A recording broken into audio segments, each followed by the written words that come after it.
Press the record button. Okay. Welcome everybody. Assalamu alaikum. Good morning, good afternoon, good evening around the world, wherever you are joining from. On behalf of American Association of Bangladeshi Engineers and Architects, it's our great pleasure to welcome Mr. Aziz Ahmed, CEO and founder of UTC Association and Coders Trust, Bangladesh. So with further ado, I will request Dr. Faisal Kadir to give an intro to our keynote speaker, Aziz Ahmed. Thank you very much, Dr. Anis Rahman. This is Faisal, and welcome. Thank you again for joining us after our convention. This is our first one. Actually, we took a little bit of a break because of our big program, but grateful to Mr. Aziz Ahmed. Aziz Bhai and I go long back. You know, we've been discussing about different strategy. He's a phenomenal individual who cares about the education, especially in the technology sector, for not only in the US but also in the underdeveloped countries, as well as many different places around the globe. And you'll get to know about his great endeavors in the next few seconds, actually, after he starts his presentation. So it's a privilege for us. One thing that caught my eye is that, the Coders Trust, this is it's an amazing idea that he's spreading through. Oops, I'm sorry. Somebody needs to be on mute. But anyway, let me just welcome Mr. Aziz Ahmed and let him speak for his great deeds. And he has been involved in many things, as you will know. I don't know how he can manage all this great work that he has been doing for the last several years. And last but not least, that he was one of our sponsors at our ABIA convention, but because of his meeting and other engagement, he couldn't attend. But we're really grateful to him and his unparalleled support in ABIA and everything else. So without further ado, please welcome Mr. Aziz Ahmed. Thank you so much, Aziz Bhai. It's on. Thank you. Thank you, Dr. Faisal Kader. Faisal, very kind of you. And Dr. Anis Rahman, is so kind of you too for inviting me. And I'm very thrilled for this session to share ideas and also at future work as the topic said, and how we can really embrace this embrace this collaboration of technologies and the skills and the future works. I joined by our CEO of Coders Trust Bangladesh, Mr. Samsul Haq, and he was former Consul General of New York for Bangladesh. And with that, I have few slides. You'll see that is going to be, I would like to, we can be interactive here as well. Would like to, it's very open, very, we try to learn from each other's, and I'll happy to share my experience. And that's how we can really see how we can be very applied throughout the process of this presentation. So with that, I would like to go to the next slides. Why it's not okay? Yeah, there it is. And my picture is there. Okay. So just to set the stage or tone in terms of how the entire transformation is happening, how we are here today. So I went to Davos in Switzerland in 2016 and learned the word Fourth Industrial Revolution. That is firsthand with Professor Schwartz, and I had an honor and privilege to sit one of the panel. So then it prompted me to realize how we see that as one of the lead architect for AT&T 21st century network. And there's, is it Mr. Khalid Shams that joined for that? Yes, yes, he joined us kindly. Okay, great. Mm. So the so in terms of that, that triggered me in 2016 and fourth industrial revolutions, the buzzword, and that then my experience as a lead architect for AT&T 21st century network. So this is all the transformation of the technology, distributed computing all happened in 90s. So I try to connect the dots. Why is the fourth industrial revolution, as well as the first industrial revolution, what you see in 17 in that 18th centuries. So the trend is between the invention that's happened in UK between the steam engine and the industrial introduction, very manual stream that injected in the factories. Then you see the electricity and assembly line that happened really after 100 years. So it took 100 years to get to what we call them second industrial revolution. It took another 100 years to get to the computer and automation. So you see the trend, that very linear progression that happened between first through the third industrial revolutions. That's the computer automation. We had the first computers and computing, that's in 1950s. And then the entire things evolved slowly, what we see. Then you see the exponential growth in this from the linear to exponential growth in 1980 and towards today. So it took less than 50 years to get where we are today in terms of AI, injection of artificial intelligence and machine language.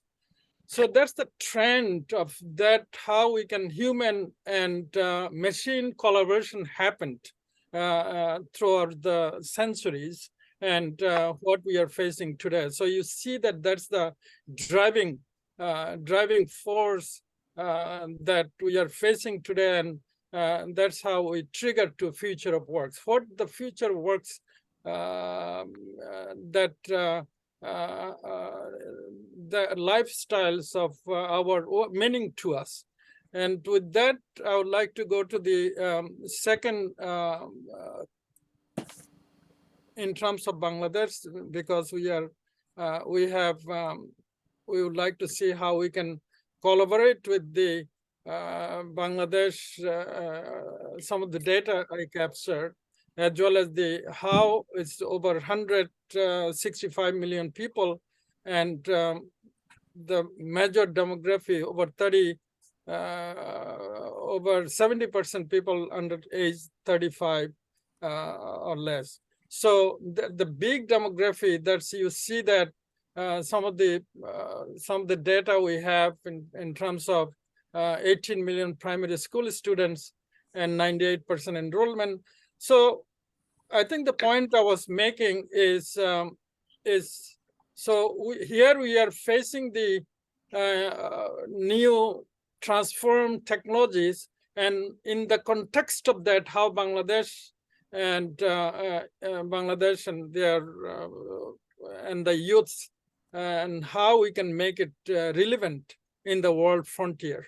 So the youths that the big number of youths we have in Bangladesh, and the skill sets they have, and how they can be relevant players for the in the global frontiers. That's what I would like to focus on on that.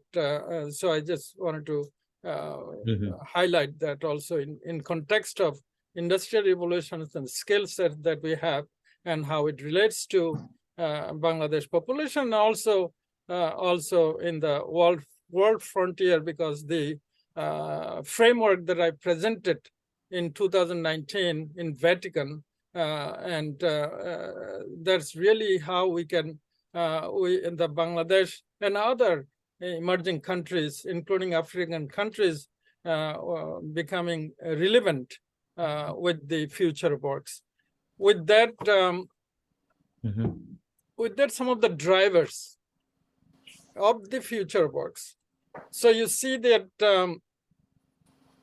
we all heard of Internet of Things. Internet of Things can be anything, any device. It's through the hardwares, and as you can see, whether it's medical device, whether it's buildings, homes, security device. These are all part of the injecting IP address into this into the device. So that has become the Internet of Things. So it's connected with the world. And even the phone that I have, iPhone, that's also the Internet of Things.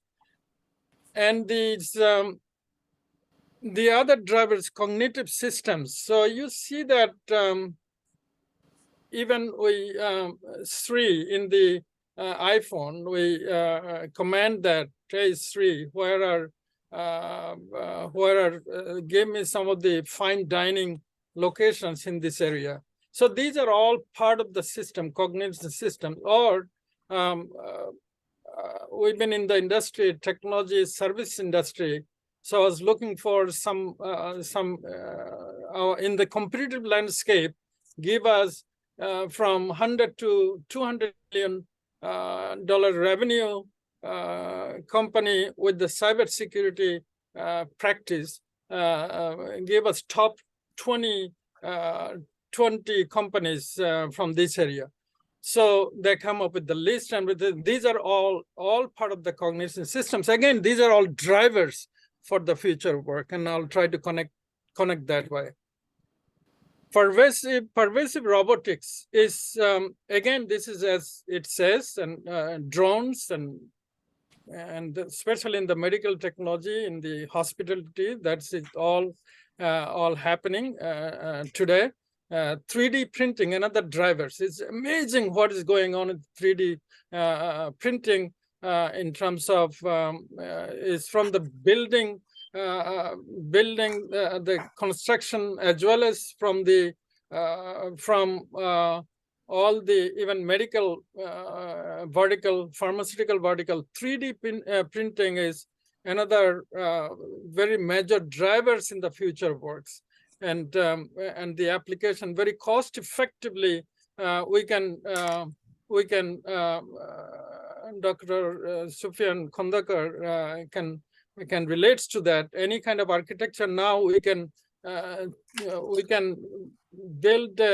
Architect used to cost $100,000 is only costing $5,000, and in a very time effective way. So these are happening. That's only in the civil construction architecture area, but that's being applied for any verticals.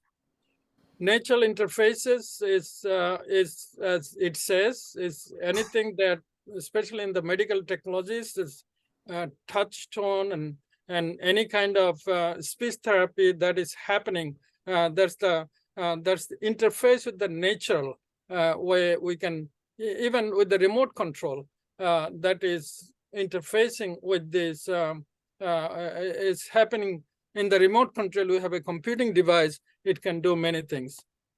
So these are and the security is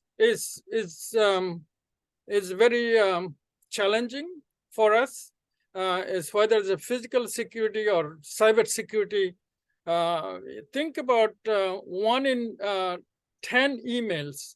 1 in 10 emails is phishing emails, is malicious emails. So you you can imagine that sometimes it says that, hey, your password is compromised, or I need, or your son and daughter asking for money through the very authentic way. These are all phishing emails. So password is compromised. So you just click on that email and you invited the bad actor, hackers in the world. So security, that's another driver of in that area of the future of works.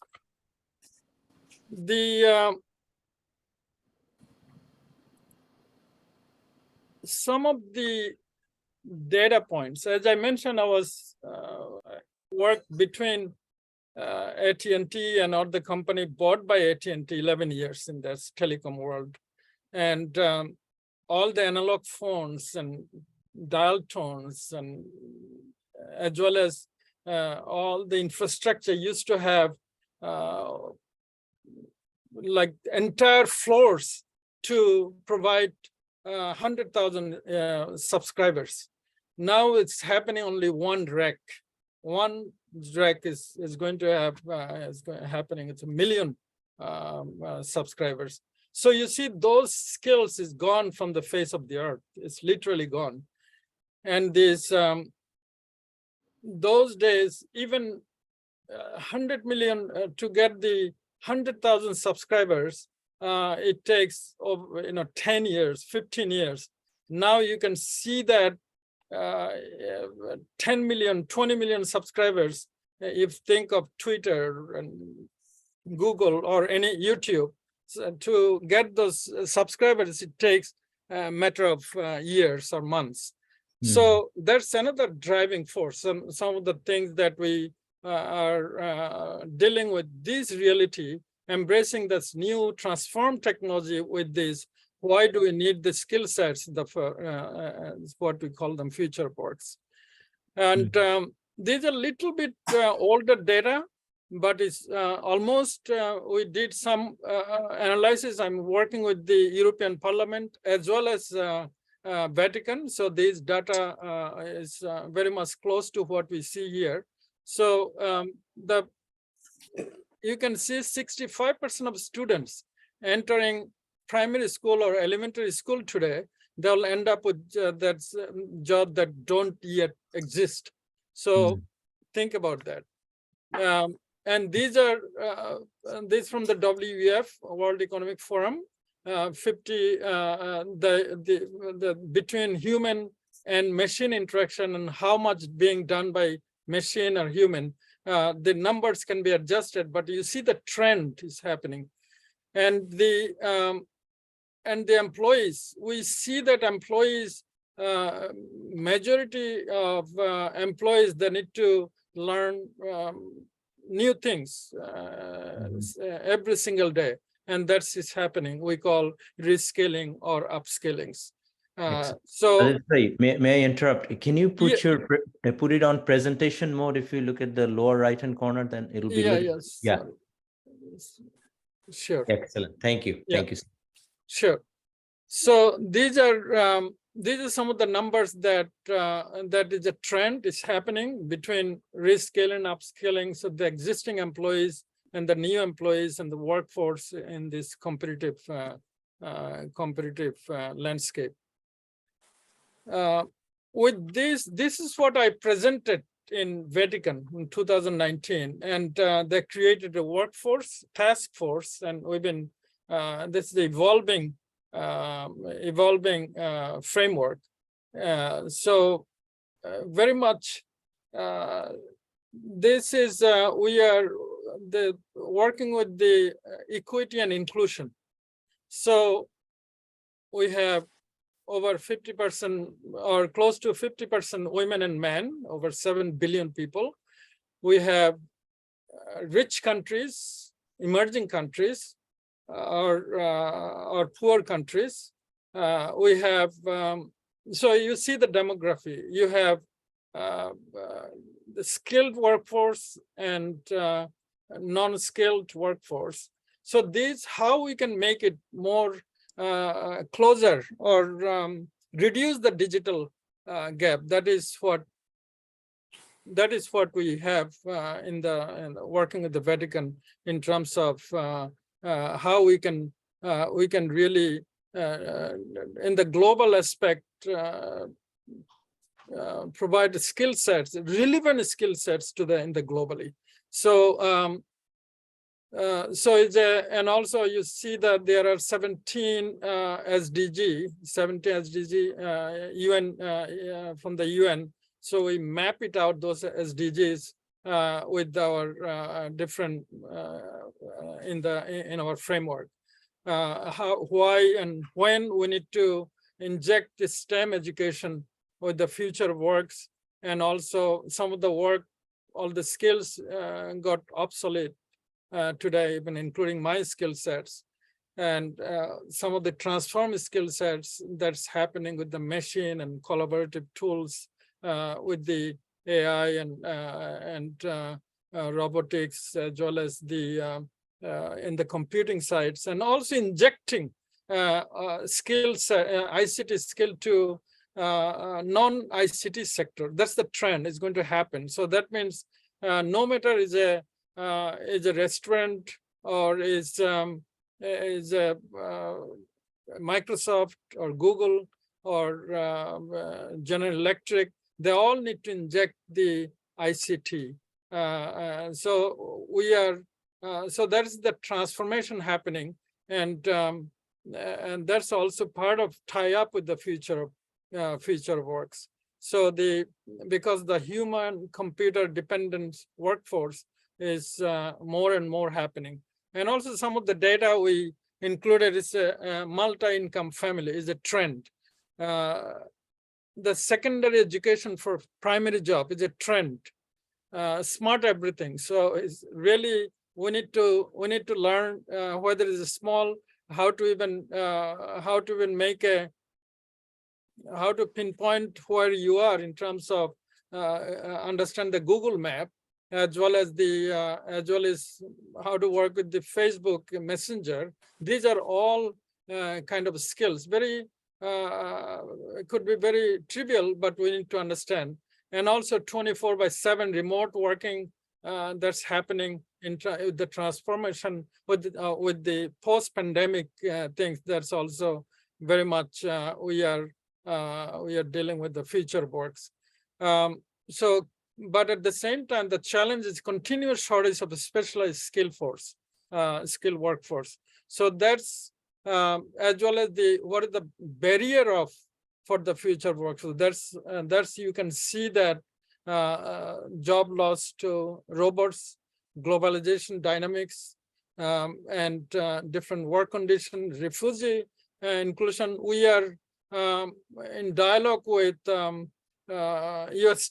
State Department and how to train some relevant skill sets to Afghan refugees around the globally. So these are the things that is happening, and also we need to challenge is that how do you provide those kind of education to with in the remote area globally. So these are some multi skills for single jobs. We need to that's part of the future of work. We need to at some point that we are some like even office assistant in Bangladesh. What I saw there, someone just making coffee or tea for the office, or someone just moving files from point A to point B. But they still need to learn the skills, ICT skills, relevant skill sets to become relevant workforce in the industry. So we have to keep that in mind. These are also challenges. With that, so some of the in the Bangladesh context, I'm kind of sharing those with you along the way. So how have they evolved jobs? So how we can transform the office assistant to learn some relevant skill sets and become efficient in his existing jobs or can get another jobs. And these are some of the challenges happening, and we need to see how that can be done. And technology changing to fuel this acceleration. So that's not even just in the developed country, but is in the emerging countries also that's happening. And the threatening today's jobs is we just become IT work, part of IT developers, but I need to understand the security, cyber security threats and how we can work in a secured way. So again, we need to learn the multi-skill. That's we didn't have to have that. These are even 5-6 years back. So and also what are the potential opportunities in Bangladesh? So because I wanted to see the relevance with Bangladesh youths. So the relevance is that the skills, ICT has no barriers. With the we are thankful to Digital Bangladesh initiative is the because of that they are ahead of many countries, with the many emerging countries that in Bangladesh in terms of infrastructure advancement as well as other infrastructure at the last mile. The last mile is very critical. So I went to Guatemala and few other countries. They have, even though some of the countries they have scalable backbone, but they don't have the last mile. So what Bangladesh government is doing with the access to information initiative, they are very much focused on the last mile, as well as they separated telecom and ICT ministry. So that's really expedite the process and in terms of infrastructure and application developments, what I see that, but it's an evolving process. It's still is a long way to go. So some of the challenges and opportunities in Bangladesh, I can talk more about that. And I guess in terms of the world, and this is we present in Vatican because we had to take the world view about the diversity and inclusion, rich and poor countries in emerging countries. And what happened is what we found out is the relevancy is very critical for that, because of the in the US, we've been here and for decades, we have access to smart devices, access to very robust internet, access to smartphones and all kind of IoT devices, which in other parts of the world they don't have it. So how we can really make it more robust is through the skills. There's the somehow they have to have access to the internet. Today over 5 billion users today, they've been browsing the internet, and mostly through the mobile devices, smartphones. So how do we really make the world workforce or that individualized workforce can become a global workforce with the new skill sets and the relevant skill sets, and so they can change their lifestyles. This is something in terms of relevant skill sets that we found at the Chorus Trust back in 2014 with that in mind, the relevancy to provide the relevant skill sets. It could be trivial, just designing a logo or web designs. So that's what we happening there. In terms of so the future works is what I did personally. since we all are fortunate to have sitting here in the most advanced countries in the world on the face of the planet, and access to all technologies. I myself work from background like advanced telecommunications company, AT&T. So I was quickly able to relate the relevancy, what is missing in Bangladesh or any other countries in the world, emerging countries.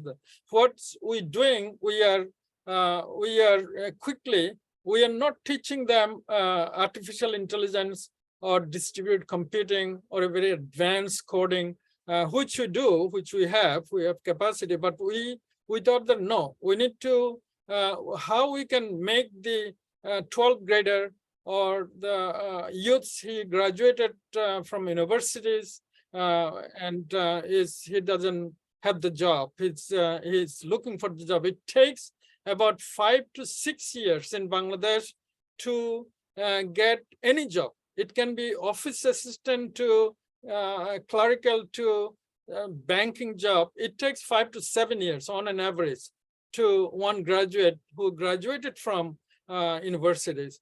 So you see the challenge there. So what we are doing this with the future, so that's what I was connecting with the future work. So future works is not really just distributed computing or blockchain or artificial intelligence, is to make it relevant with this with the youths that we have around the globe, and teaching them relevant skill sets, and they can quickly become part of global workforce. That's what happened in Bangladesh. It's kind of revolution with the Courage Trust. I'm here not to really obviously give you the speech on the Courage Trust, but is an amazing example that is, we are changing people's life one at a time with the teaching that relevant skill set, because it's working, and the methodology is working over 8 years, and over hundreds of thousands of students. They're taking course from 3 weeks to 3 months, or sometimes 6 months, and becoming a part of the global workforce. So future work is for really learning these new skill sets, embracing these skill sets and relevant skill sets, and become relevant in the world for our future, for this generation and for next generation. So that's the future work. So with that, I would like to happy to have open discussions, and Faisal and Anish Bhai, so we can open the floor. Okay, please then unshare your screen and we can go to the Q&A.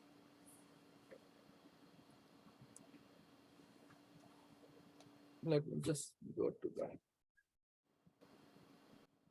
In case there is a question on any of the slides, I think it might be okay to, also share back and forth. Yeah, go ahead. Okay, so, well, thank you so very much for the enlightening presentation. Let's go into the Q&A. I see that Professor Abul Husham from Virginia has joined our group, our talk discussion today, and he actually gave a very enlightening presentation at the last convention on very similar topic of a digital classroom. So, Husham Bhai, you wanna say something about Aziz Ahmed's talk? Okay, let's see. Let me. Yeah, here I am. I joined a little bit later, but definitely, I mean, this is the future. We have to talk about our digital future, in fact. Well, the thing is, we have to relate everything to Bangladesh, because this is all related to Bangladesh, how we can empower people, how we can educate. I mean, I think that is what is missing now.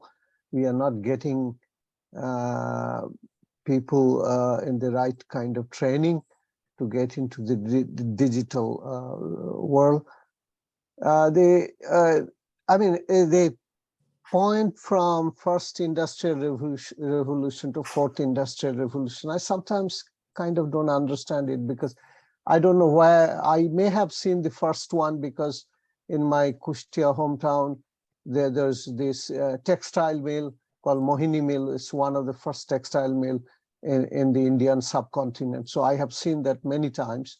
But after that, it just passed by. I didn't know when, what happened to second industrial revolution in Bangladesh, third, and now we are in the fourth industrial revolution. Probably we kind of jumped from first to fourth. So we are missing some knowledge right there. So that's one of my thing. And sometimes we try to translate our experience in this country, equate that to Bangladesh. I think that is also kind of a very far extrapolation of our aspiration, I think, or hope. I think Bangladesh is a different country. It's not USA. Their education system is still very, very archaic, very old.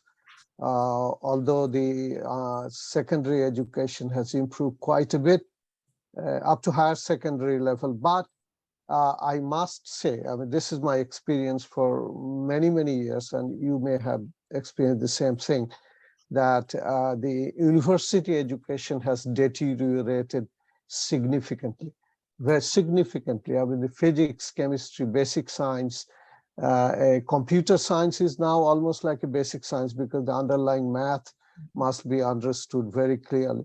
So those are the things we need to emphasize. Education is number one, and of course, one of the things that I think we could do is to introduce this Internet of Things through Arduino.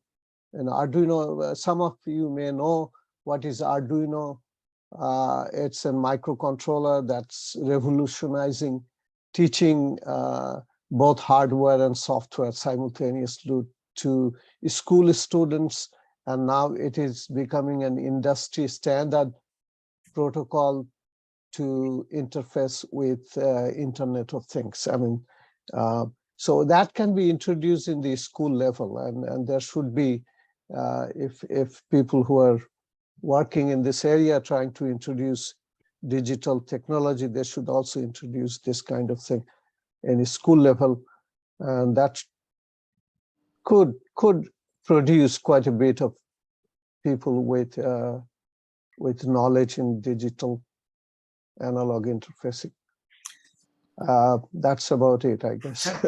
Thank you, Shambai, for your important comments. I know that all of us and all the audience have very important questions, but let me also, before going to the Q&A, ask the new CEO of the Coder Trust, Mr. Shamsul Haq, to say a few words, particularly regarding the vision and where they want to see this initiative of our keynote speaker today, Aziz Ahmad, how to flourish it, and where it can get the most impact in Bangladesh society. Thank you, Dr. Anis Bhai, Engineer Anis Bhai, for your question. It's very relevant, very interesting also. I want to start little bit behind. Before coming to New York, I did an MBA in Singapore in 2001. Over there, collectively with other 3 students, we did a joint research on the future challenges of our work and employability in the new economy, because the term new economy just started at the time, though Bangladesh was far behind of that kind of thinking or practices. So we did it. So we understood that at that time that our employability will be irrelevant every 2-3 years in the new economy, unless we renew our skill and upskill ourselves, the way work will be done, the way speed, volume, nature, types, sizes, and in every dimension, nature, work, and delivery will be changed. We have to adjust and we have to renew our skills.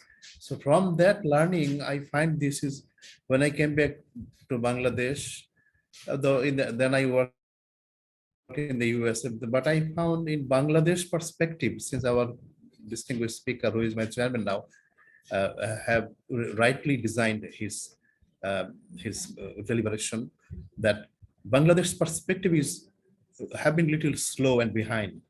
We have not been thinking in that way, neither our employers nor let alone our workers, employees.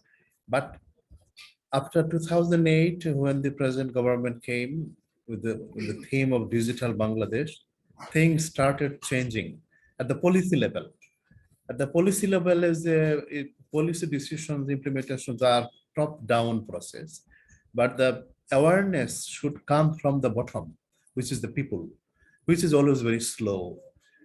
That awareness was there at the beginning from the intelligentsia, I mean, technology intelligentsia, and the teachers, universities like you, professionals like you. But in the employees, it really started from 2014 onwards, during the second tenure of the present government, when IT parks were started, trainings, education are started. But today's, I should say, a revolution has started, thanks to internet technology and freelancing and remote job and all these things. So I feel we are on the right track, the delayed, but on the right track from the Bangladesh perspective. So, and at the personal level, I have also joined this service thinking about its future dimension, about its future requirement, and actually the future, because next, our leadership talks about in Bangladesh, political leadership, business leadership, technology leaders, they talk about that after ready-made garments, we have not really diversified our industry. But now we are forced to do that because, as I mentioned, everything has been changed from internet to fourth industrial revolution. Even our chairman shared a video 2 weeks back where I said our brains will be connected. Not only things, the way we think, the way we work, everything. When our brains are interconnected, we can influence other people's brain, or other people can inject virus into our brain, malwares, and to think differently. It's very dangerous, of course, but at the same time, if designed and controlled properly, it is the future of the world.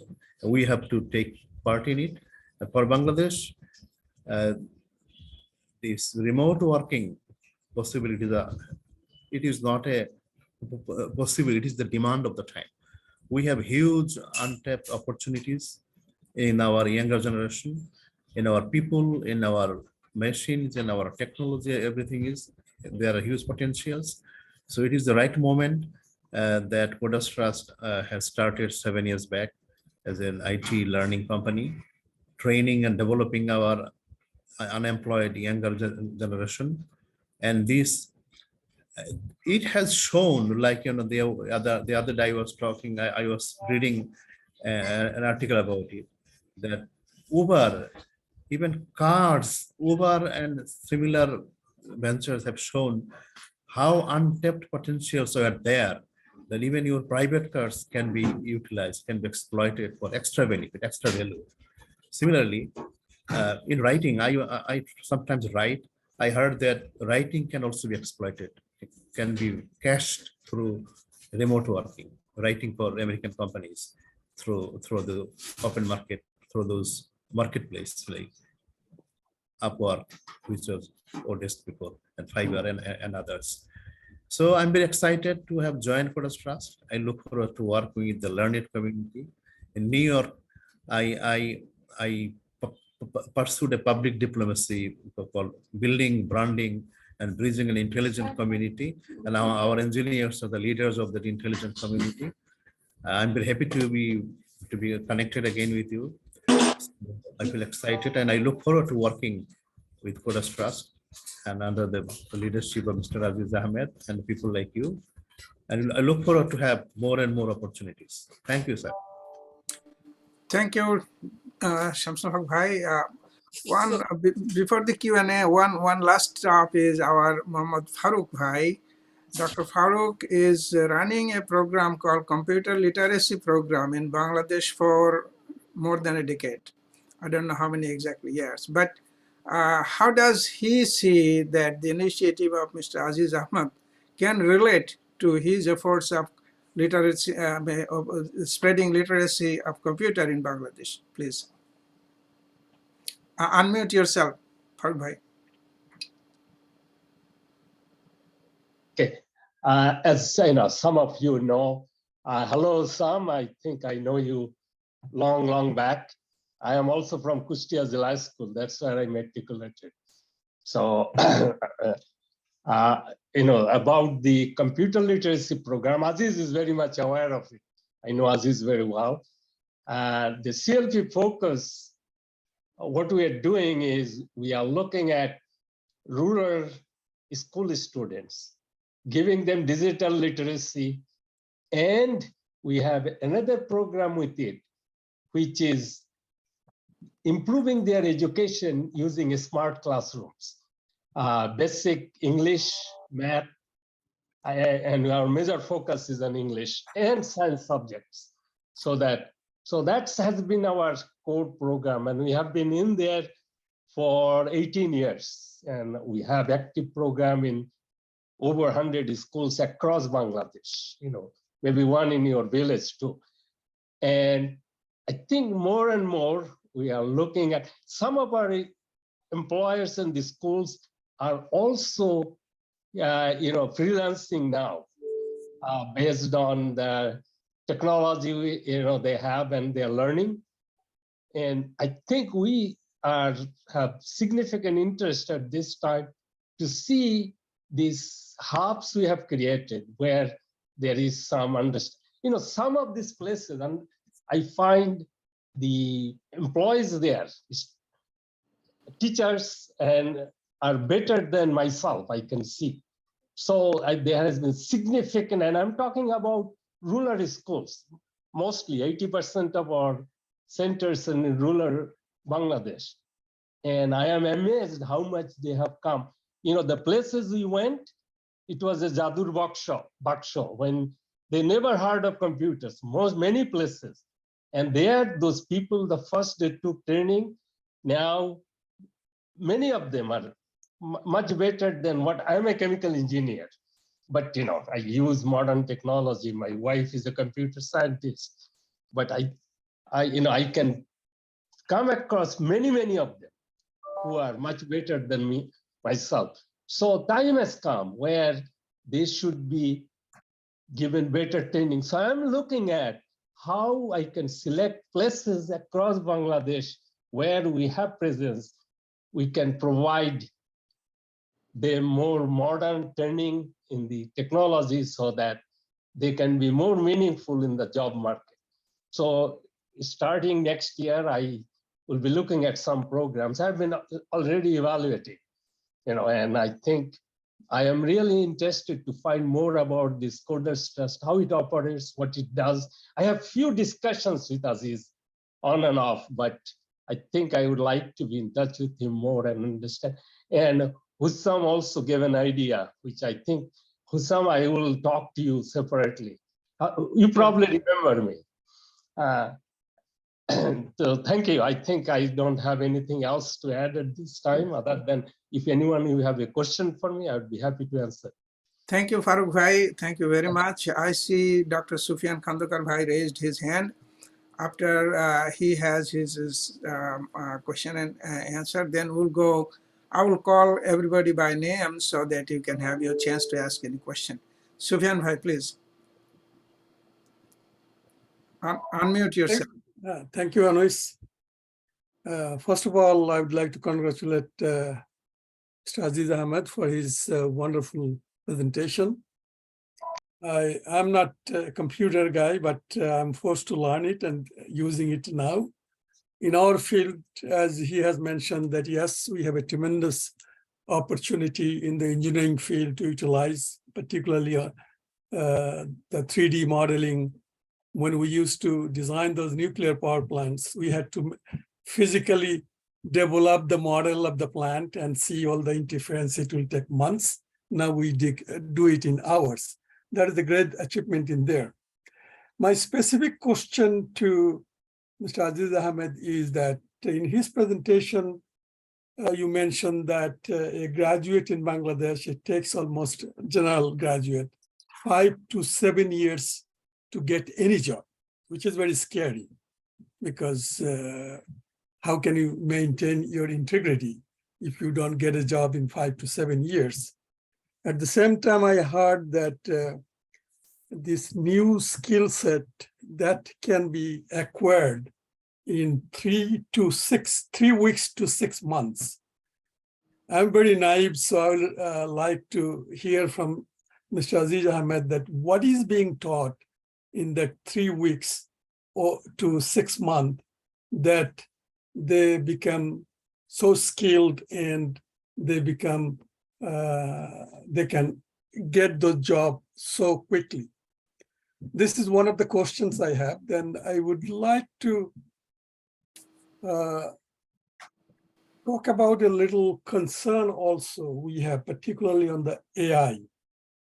All of you are very highly educated, you understand it.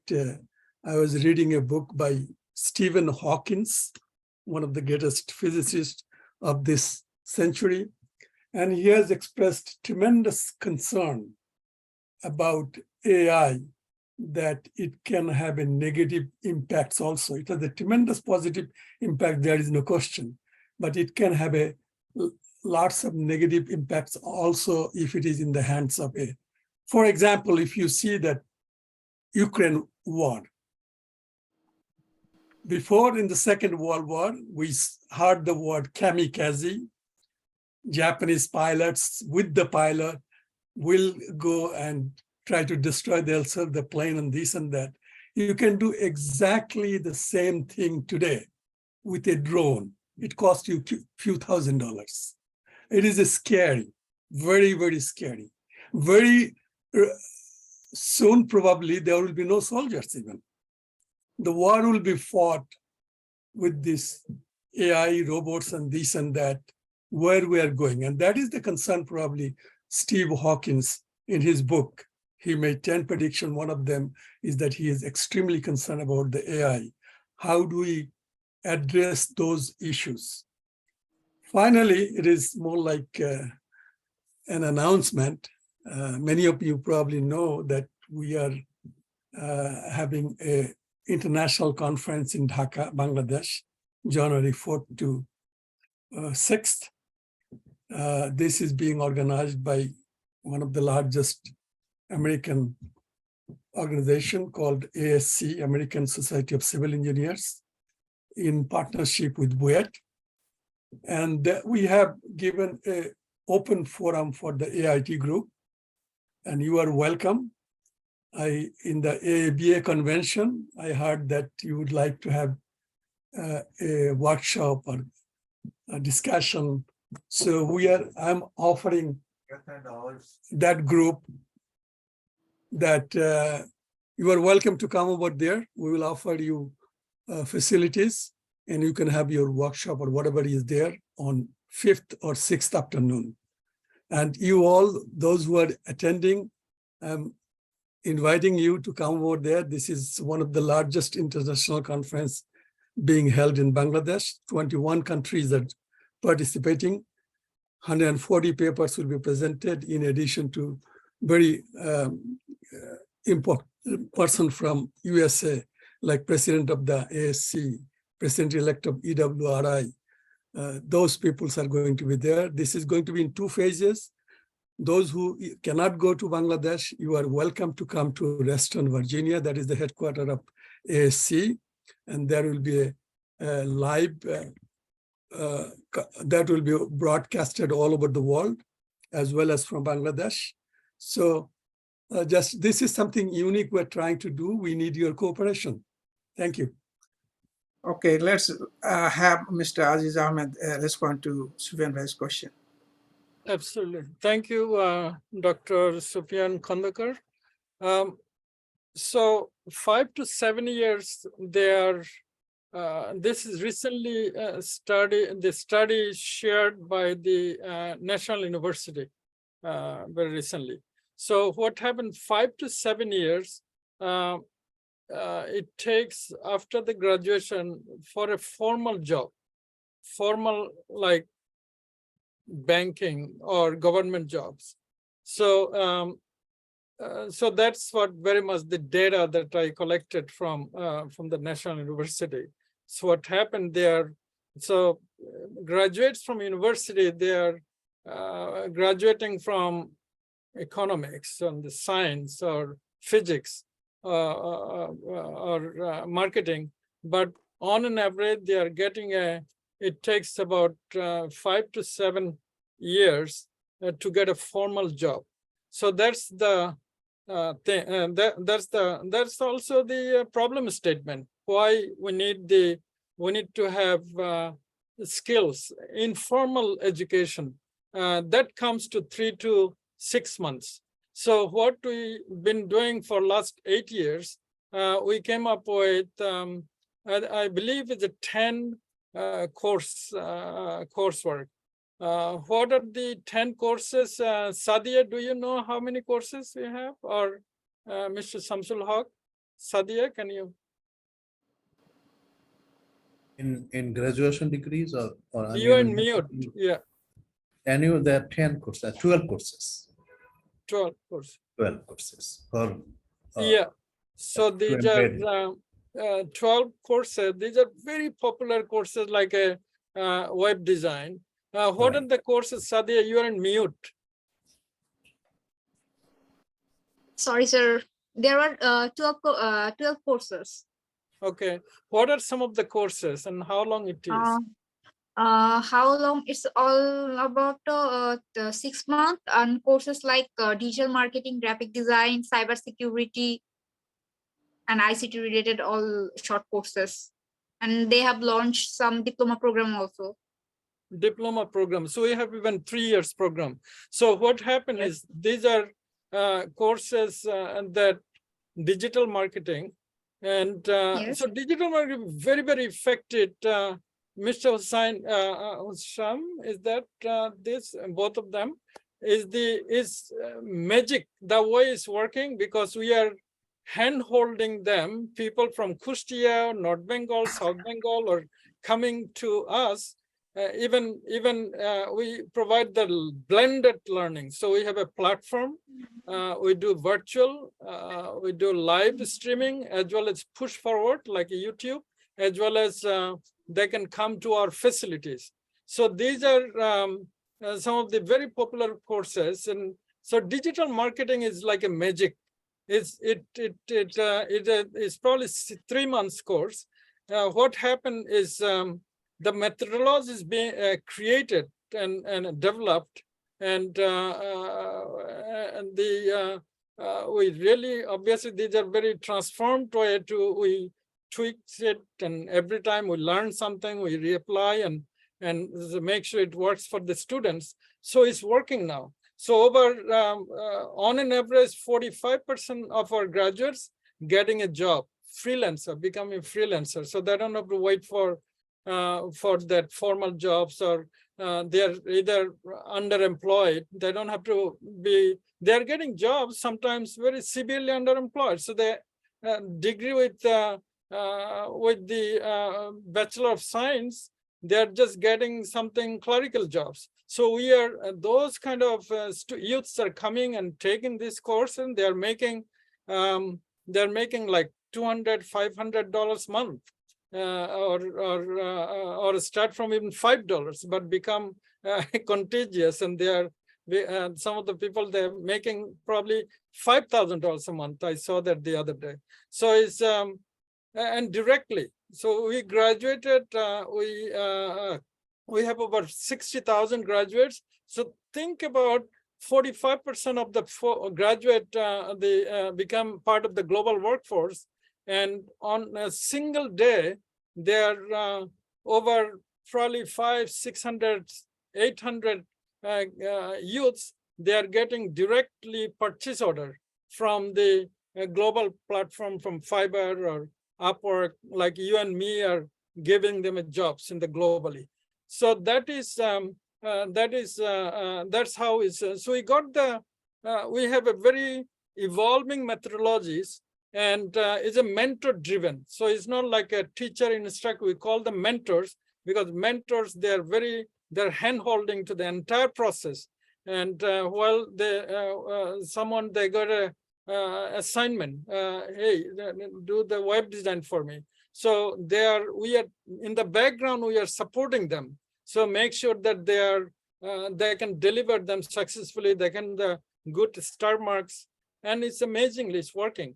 So it's a very simple, effective way we are implementing this, and it's working. They're bringing hundreds of thousands of dollars into Bangladesh through this process, and it's working. So that's all we can say, and we'll just keep getting the momentum going. So it's in terms of 3 to 6 months. Is that addressing that, Dr. Khandekar, Sufyan Khandekar? Sure. I think it does address the. I mean, it is there. I'm sure there's more to it, and let us. Anis bhai, Dr. Anis bhai, if I can supplement 2-3 points to strengthen or to add what my chairman said about the particular question asked by Dr. Khandekar Sufyan, that how in 3 months people become so efficient that they can get a job. To that particular question, if I can add 1 or 2 points, Please, if I'm allowed. Thank you, sir. This is about, like, I know some people, but I'm a personally a non-techie person with background in diplomacy and English literature, but the way I understand, I have seen in the field, on the ground, that some of our similar people who receive training in freelancing earned a lot of money, a lot of customers. By the time they become so efficient, so known to the market, that they grab jobs and they themselves train 6, 7, or 10 or 15 people with the skill. Then they unofficially, they would not under the framework of a company, under their own supervision, the disbursed among his allies, they get it done and they submit it to the employee and to the job giver in New York or in Washington DC or in the Western world, and they get the money. That's how not only they are getting the job, they are also creating new jobs. That's the magic of this industry, creating the magic new jobs. And also think about Pathao. Pathao was, nobody thought of that model. And one young guy created this model. Similar models are also being replicated here, not only in transportation, but also in different sectors. People are creating and multiplying jobs, not only getting jobs, also creating jobs. Thank you. so we have another question from Amin Bhuiya. Anis bhai, one more thing so I'd like to address about the Sure. Dr. Khandekar said about the AI, as well as the the bad actors in the globally that today hacking it, which is true, which is very true and unfortunate, because in the US we have a very major practice in the cybersecurity practice, but we are all good actors, very regulated actors. We have to understand the protocols. So we go through the frameworks and the with the US, the way we are even hacking it. So how we can addressing these things? So it's really constantly we've been probably over between city and government, local government agency, we have 20 customers, and in each and every country, including few major banks, we've been working there, managing their a lot of cyber related work. So it's really, this is the framework NIST framework that we injected is a NIST framework. That is what this is what we are creating layers of preventive, I would say, infrastructure that we implemented, and also the training. The training is very important for the workforce. What I see, the over 50% threats is coming from the inside, from the egress, inside out. So they are like our co-workers, colleagues, they're just clicking on the phishing tool, phishing emails, malicious emails, and that really affected the entire company. It's been happening with the ransomware and other things. So we need to really understand the entire supply chain, entire go through the education process, whether it's a small company or big, large global company. We are doing that constantly. So it's fine. So, but we must embrace the transform technologies, artificial intelligence, robotics. We cannot slow down ourselves, which is really that in that case it will defeat the purpose. So we'll continue to embrace that socio-technology in that part of the future works. At the same time, we have to be very vigilant with the bad actors, globally or locally.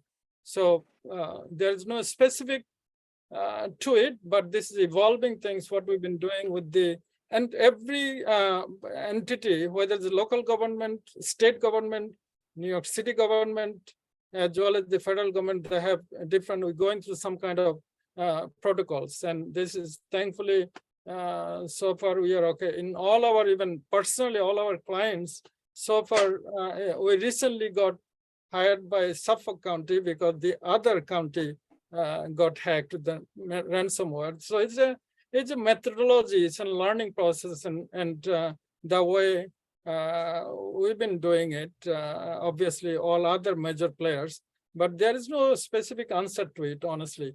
But we must embrace the technology and get it moving.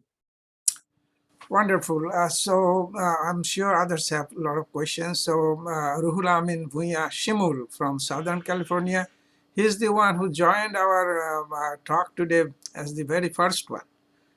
He raised his hand twice. So Shimul, please go ahead with your question. Assalamu alaikum. Thank you, Dr. Anis Bhai, and it was a nice presentation, really great and working. I like this, the presentation, it was really great. And I have a question about, when the remote area, Bangladesh, the lot of, poor people, they're living, and the student. So we can, your technology we can get the, virtual, we get the train for the, my country is a lot of people in the, and there's any, you guys can work with any district, which district, remote, so we have a Kumilla, they're studying robotics and all the stuff, the programming, and also we have a polytechnical institute in district wise. They're starting from the new, this government. First of all, thanks to the government to, they give this kind of opportunity.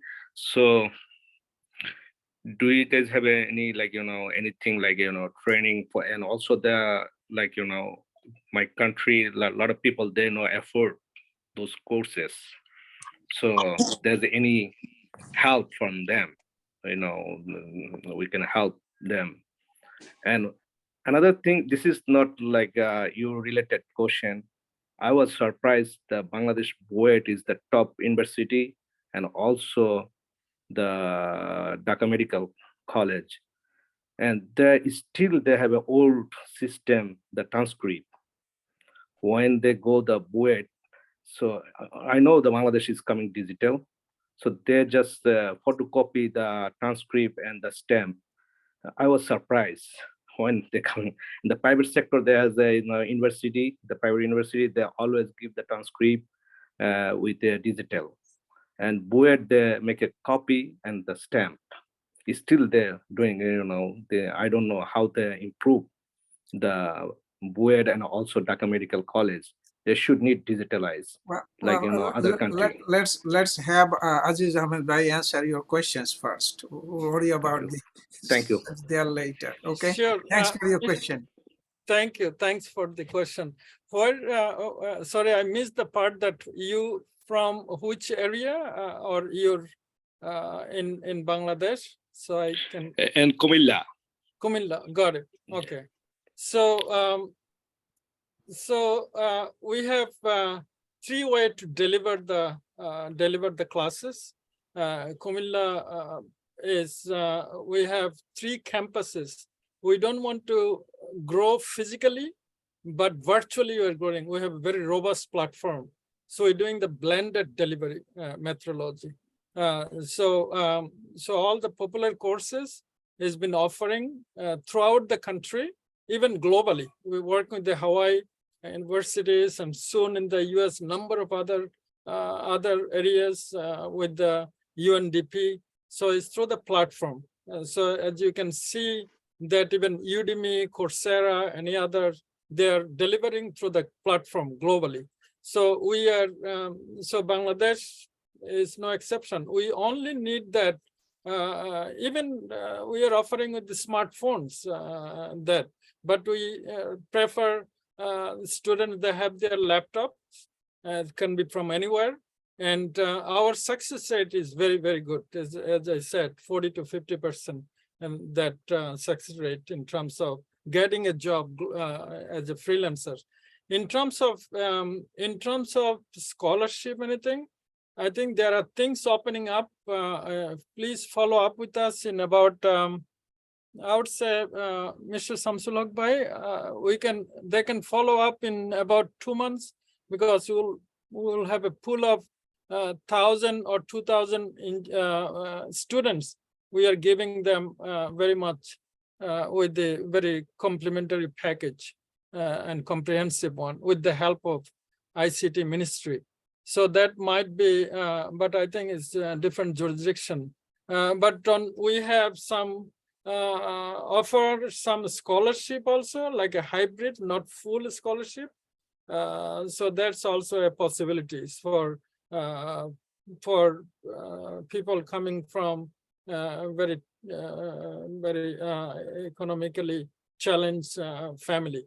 So we can we see how we can help to offer those facilities to them. But certainly in about few months we'll have we need number of candidates that to go through that programs. Maybe Mr. Samsulok, you can add some to it. I think that's evolving still. It's evolving, and also we can take advantage or leverage our connections with some fund or some donors like BRAC. We are working right now. They're sponsoring some of the projects. Similar ventures can be undertaken with the support of some not-for-profit organization operating in Bangladesh and also globally. So maybe Avia can also explore some of similar organizations based in USA, or they have connections in the local areas.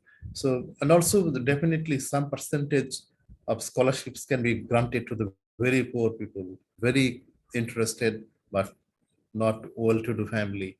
They can come under the scholarships. We can always extend. But fundamentally, we have to pay for the mentors, pay for the instruments. Minimum cost should be there.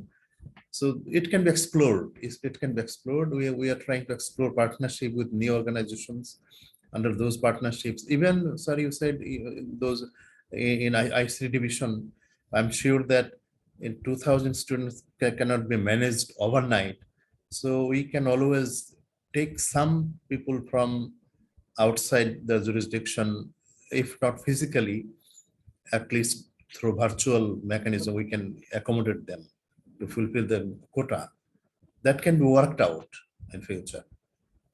But our package is very affordable. We are purpose-driven institute. It's not a profit-driven. there are many even free courses in Bangladesh. For some reason, people come to us and pay for our course, and because they get a good result. So that's the testimony that what is going on over the years.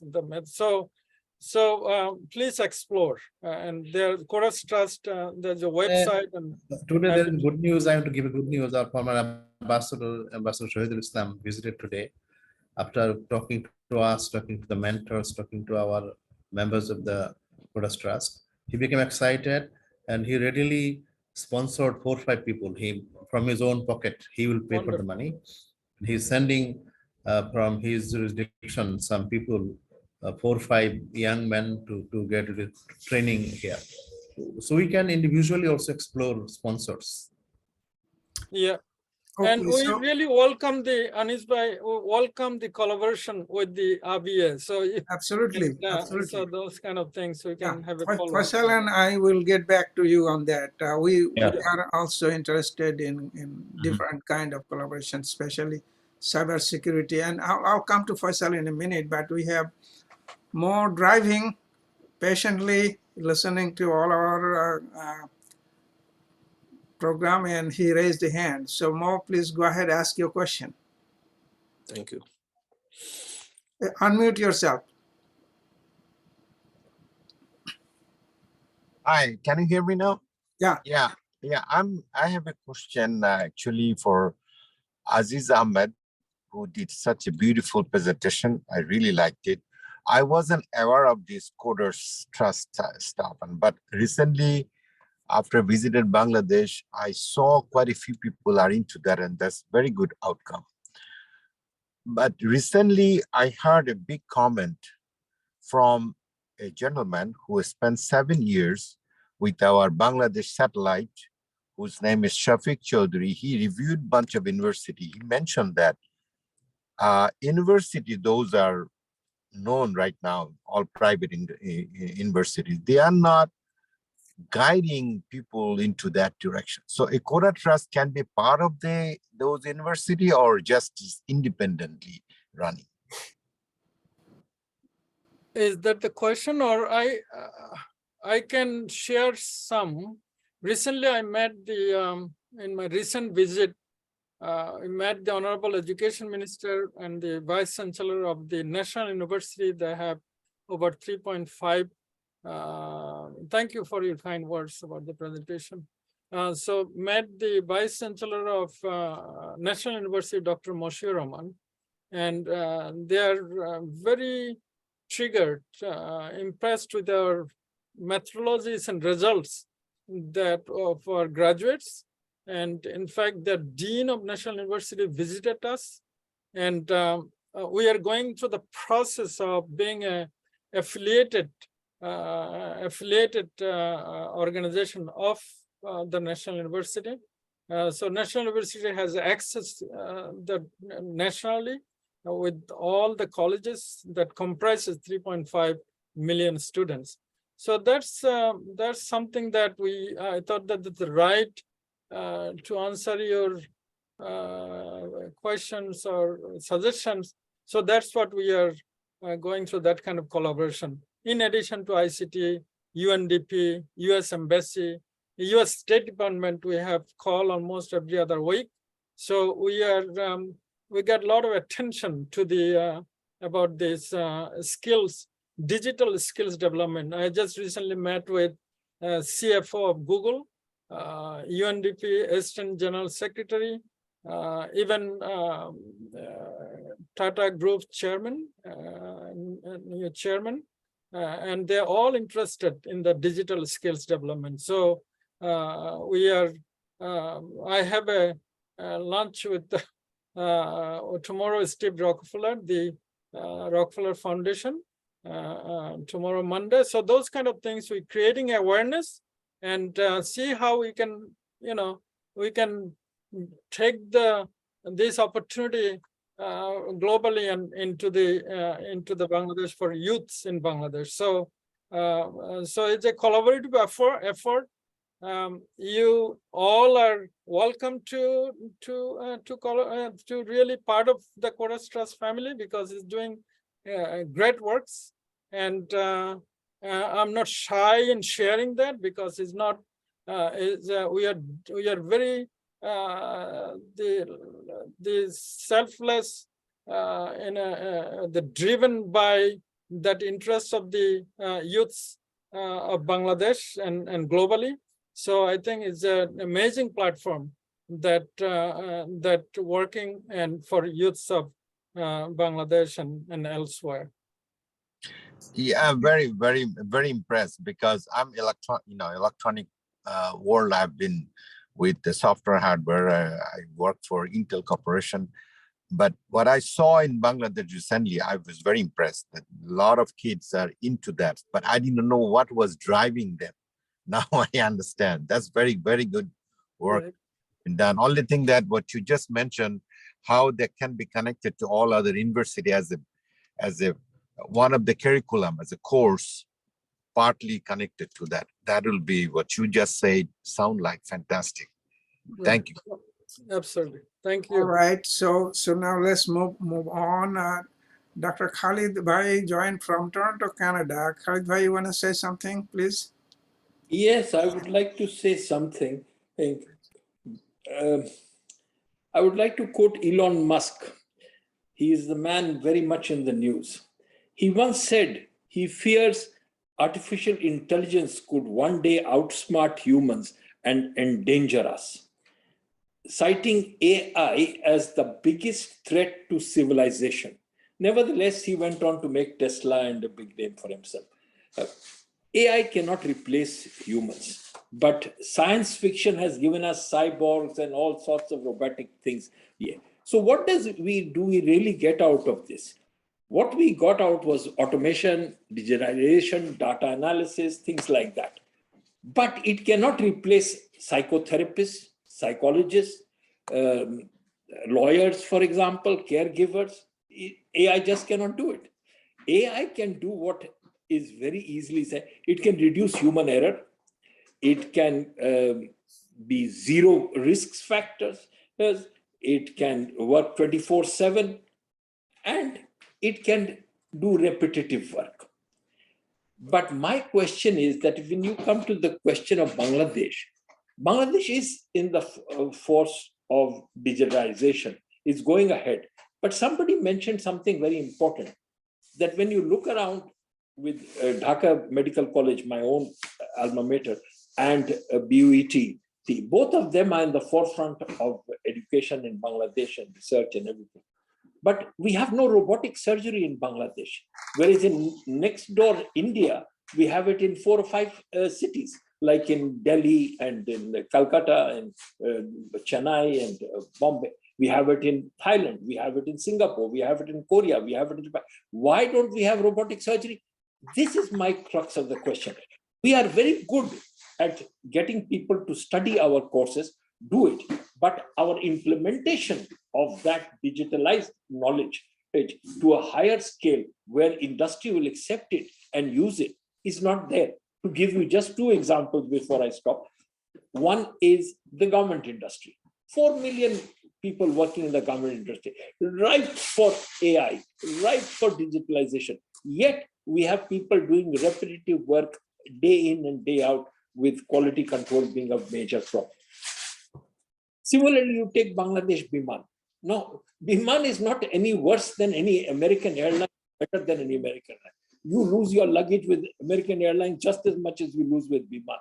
But why isn't it that we are implementing AI in handling our baggage system or this thing? So there are thousands of fields where we have not implemented water, but we have spread the tentacles. As going back to what the Chinese, scientist, I can't remember his name, I can't remember. He once said that in the 20th century, if you could not read and write, you were illiterate. In the 21st century, if you cannot use a computer, you'll be considered illiterate. And that is very much true. Today, I find going into the North Shindi or going into any of the subdivisions or districts of Dhaka, everybody uses a smart tablet. Everybody uses this thing. But how far do they use it in their life? How far is it? most of our people whom we are joining banking or finance services are doing it at data entry clerk level. They are not going higher than that. The only two places which I have to mention that have done good is Pathao, is mobile banking, is Uber, and of these, but these are basically done by private industry, and they have tried to this thing. I want to know, how are we going to implement this great digitalization that Bangladesh is going through, where the Bangladesh government itself is behind it full force, and go into higher levels of AI and robotics? Thank you very much. Aziz Ahmed, please. Thank you. No, very, very thoughtful discussion. So government, if I take the Bangladesh government itself, I wish someone from the government, at least Mr.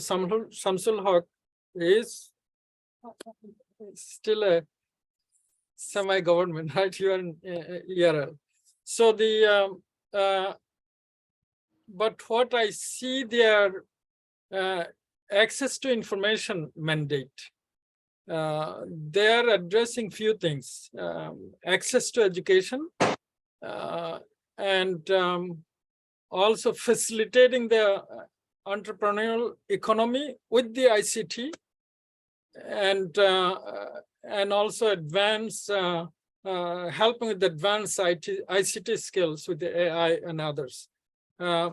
Here we are as a private organization. There are many like us. So they are also embracing the private public PPP from the government. That's why I had a recent meetings with the education minister as well as ICT, how we can facilitate that PPP initiative, because the government alone or private sector alone cannot really keep the momentum going or make an impact. That's what we needed to catch up with these fourth industrial revolutions, because this is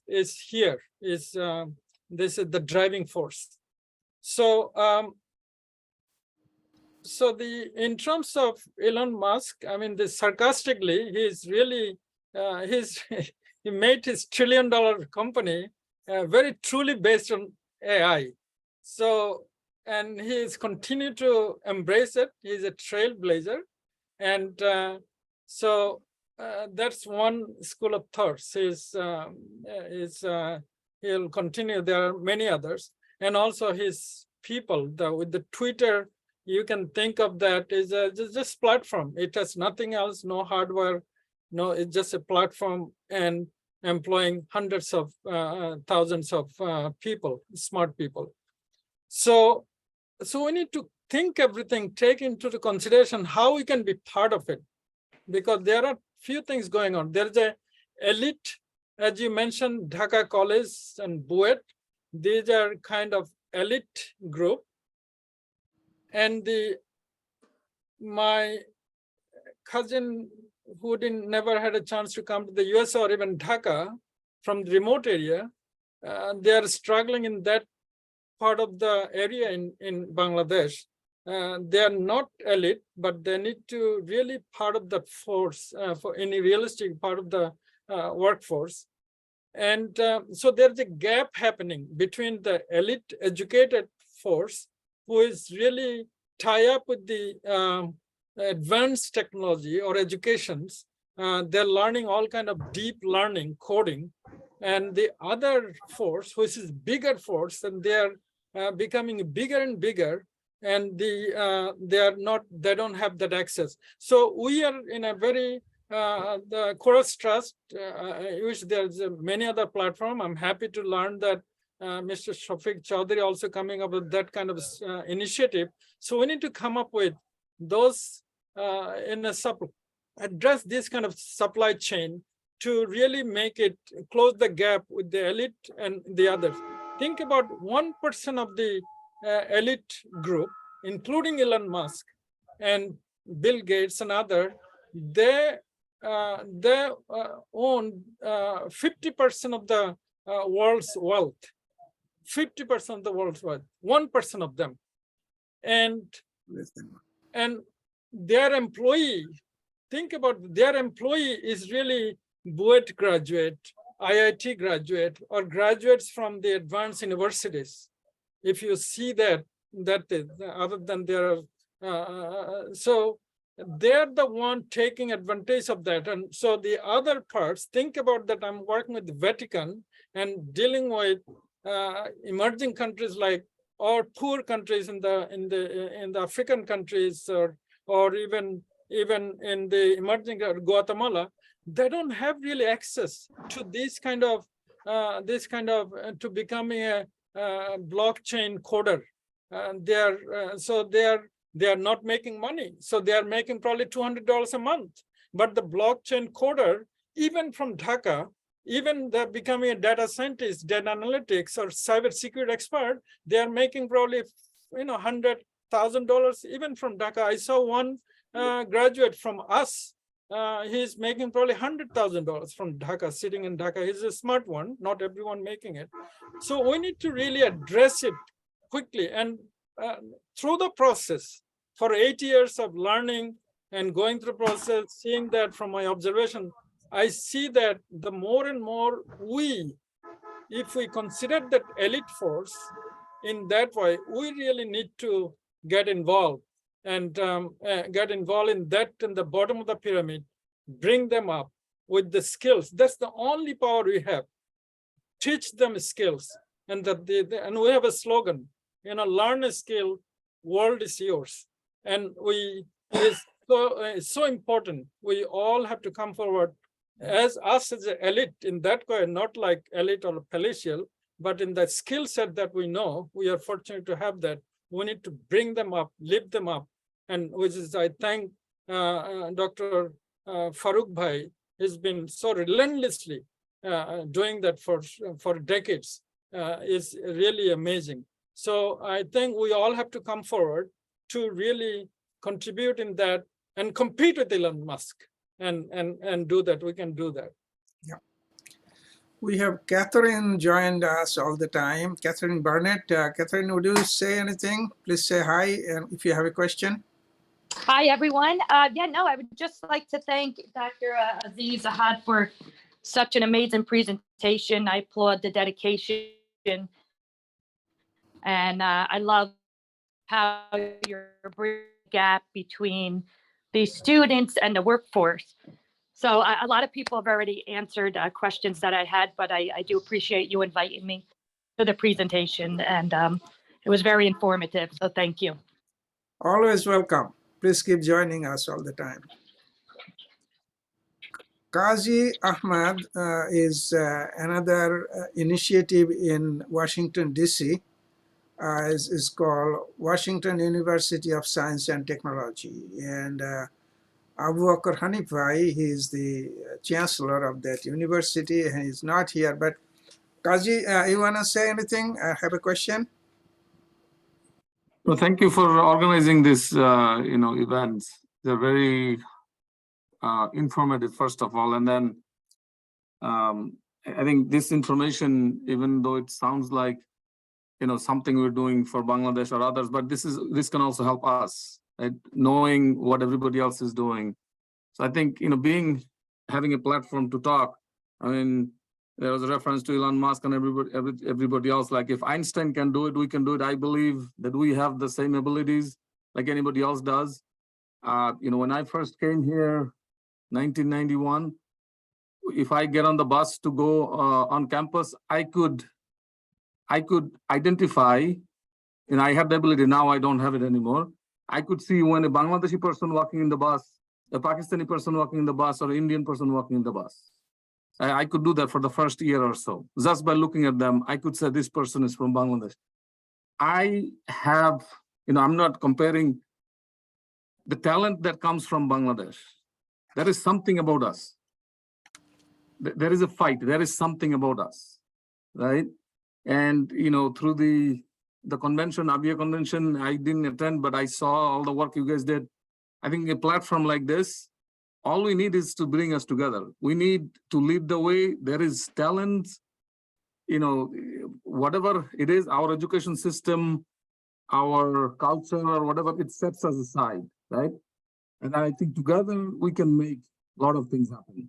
Individually, we are all, we have made it at some point, right? 20, 30 years here we have been through, but I think how do we harvest the power, the energy that's, that's in between as a team. So I joined this cause just to see what I can do to contribute to the common cause. So thank you for giving me a voice. Aziz bhai, wanna say something? No, great. That's the same message. So this is the best way to contribute to the motherland or even globally. So Coders Trust is a humble start, is what we figured. This is how the Coders Trust started, honestly. In 2010, I was in ministry in the energy ministry. And it was the secretary, unfortunately, he died. And the minister was, he was a state minister. He was one former army officer. So he said, please wait because the minister is calling him. So he went to visit the minister right away. So I was sitting in his office.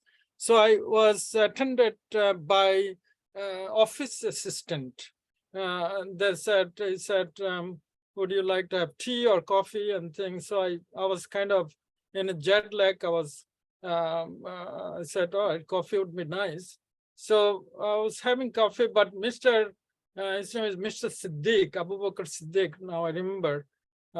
So he came, it took like 40 minutes to come. So I was almost there 40 minutes in his office and just waiting for him, and obviously. So I've been talking with there are 4 office assistants in his office. So someone is making tea, someone is cleaning it, someone is moving the files, 4 of them. So I asked them, what do you, kind of strike the discussion with them. So none of them less than SSC. So one guy SSC, one in chemistry honors, one is like something else. Everybody is like from between SSC to SSC. He's pretty old person. He in fact retired. The other people, young people, they are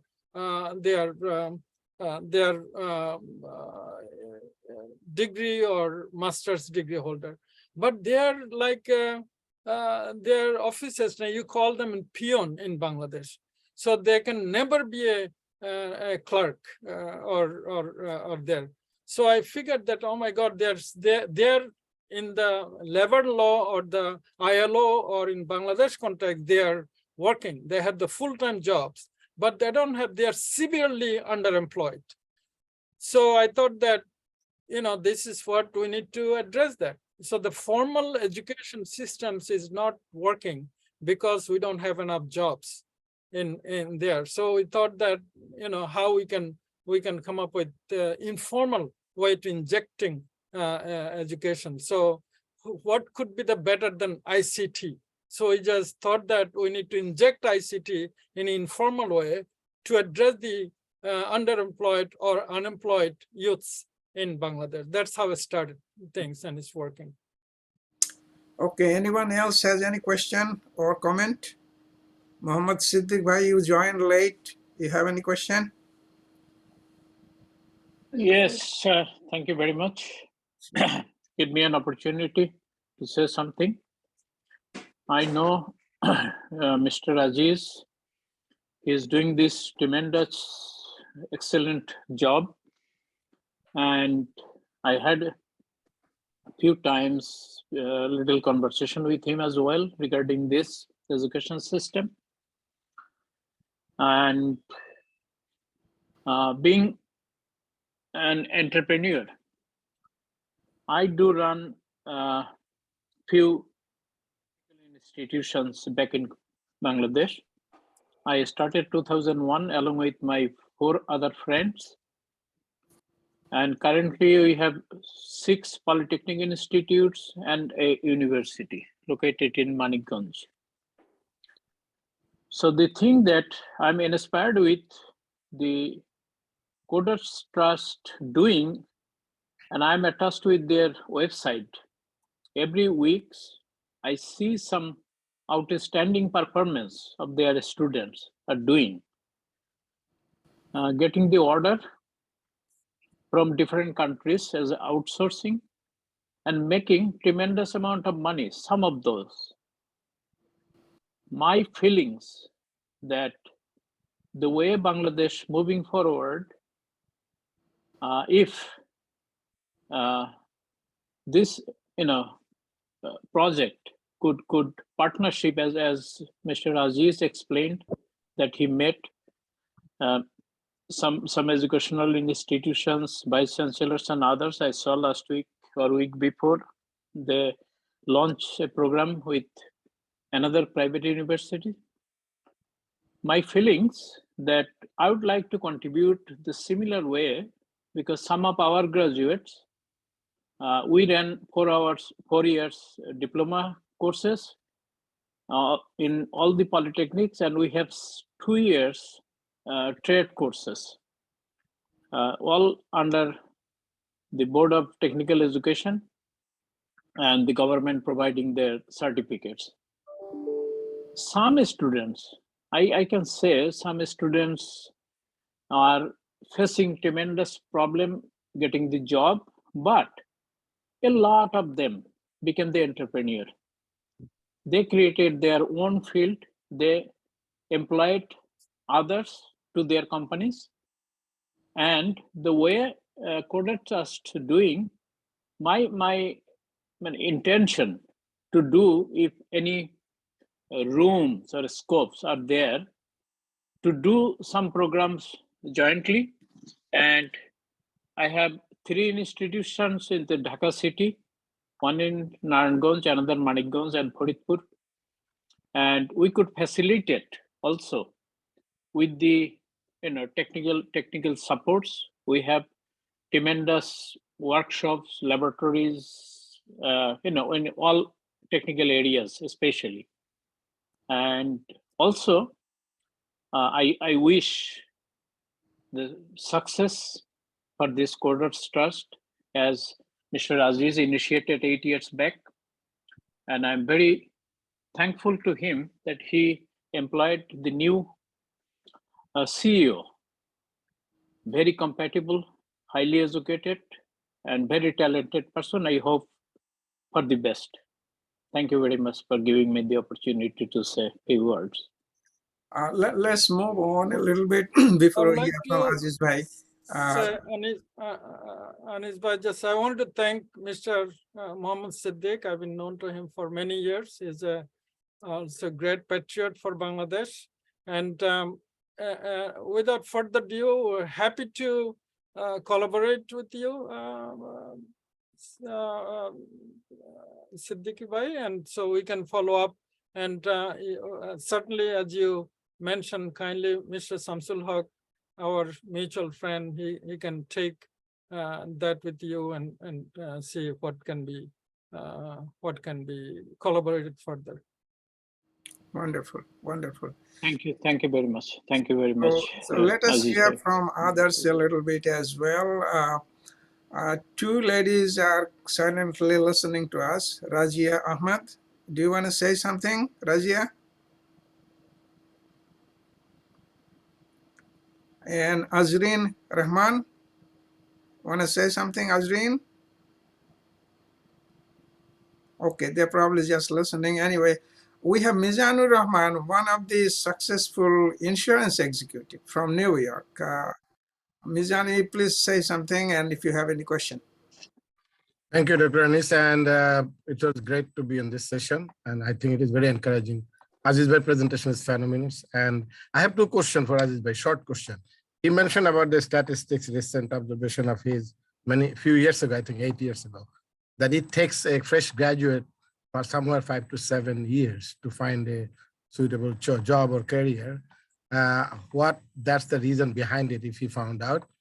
Second question, what is this phenomenon of social, all this IT and, technology base and the new generation, Generation Z, how they are interacting real social skill or developing and connecting real social skill in real life connection. What is his observation on that? Thank you. Thank you, Mr. Bhai. Thank you. So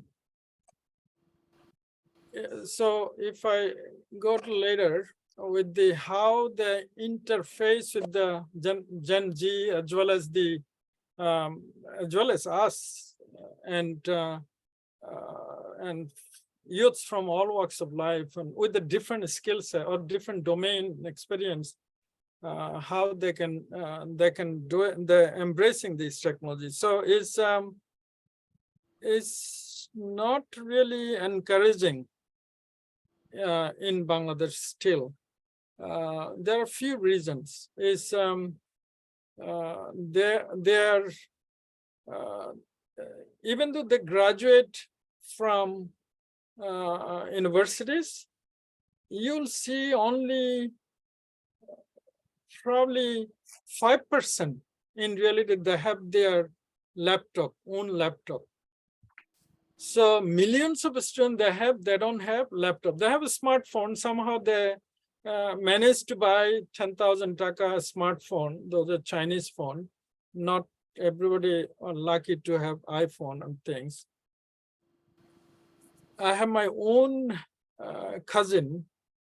I hand carried laptop for him. He works for the bank, but he would like to be a freelancer because I'm encouraging him. I said, look, you're talented. You should not be working in the bank. 20,000 taka he's managing. He said, how do I do that? You know, things like that. So I bought for him personally from my personal money laptop, gave it to him. Now he's learning it. He's a very smart young fellow. He'll make it. So I think that you see that this is like very hands-on observation I have. So if the demography challenged with the access to the infrastructure, not the access to the internet, iPhone, we have everything, but then to becoming a workforce in the global workforce, part of global workforce, you have to have stable internet access. Thankfully, Bangladesh has it. Going through some challenging time these times with the power and everything, but they have the internet access, most of them, as well as the, but they don't have the phone, the things, the laptop. Without laptop, how they can design a logo and become your worker? You're sitting here, you said, hey, Karim, can you make a logo for me? But he cannot build the logo in his smartphone. He need to do. So that's the major issue. So we are working with the bank. We try to see some bank come forward with some kind of mechanism, loan they can receive, and they can pay from their income. So we are working through the addressing those kind of things. This is the real life experience we have. So so that is the thing. That's the same thing with the 5 to 7 years. I remember a few families came to see me in Bangladesh. They are thankful to us. They said, look, this is otherwise they would have been doing something else because they lost all their saving. They came to Dhaka. Think about from Kushtia or from other parts of the Bangladesh, they're coming to get a job, and they all come to Dhaka after their graduation, after BA and after 2 years, they don't find a job. They got frustrated. They can, few folks even get addicted, and some people commit suicide. But think about there's the boys. But what happened to girls? Your sister, my daughter, your daughter from the remote area, how they can come to Dhaka and look for this? That they don't have infrastructure and they're insecure, but they're educated. So that's why they're on an average, they take that long to get a job if they get lucky. So we need to really, it's not just the government role. We all need to come forward. I mean, in our mostly stage of life, and think about that. Think about having many initiatives like that. We really, it's a very serious thing. Otherwise, we'll be falling behind in Bangladesh. Such a vibrant youths, very educated, very talented. The window opportunity is very small. Is not there because other parts of the world, everybody from Vietnam, from others, from Philippines, they are already coming from. They have better infrastructure. They can afford to buy a laptop, bigger portion of. But Bangladesh, that they cannot. So that's the major. That means we are falling back. We've been talking everything that no, we're going to have the ICT, the wages is going to be 5, 10, 15, 20 billion or exceed the government's things. But if we don't have that fundamental infrastructure and education skills or reskilling them is going to be very, we'll be falling behind. So we just all need to come forward as a privately. We all kind of are successful on our own term and see how we can add value to the society. Sorry, I kind of make it different way, but I think that's the reality. Thank you. Okay, if anyone else has any other question, if not, then Faisal will get to the closing with his comments and questions and discussion. But before that, can we ask if anyone else have any other I have one comment, Anis Bhai, if I may. Okay, go ahead. Very quickly, I know we're running out of time, but thank you again. And thank you so much, Aziz Bhai and Shamsul Haq Bhai for coming forward and educate us on Coders Trust. One thing I wanted to just highlight, one thing that, I also run a company in Bangladesh as well. I have about 30 to 40 people.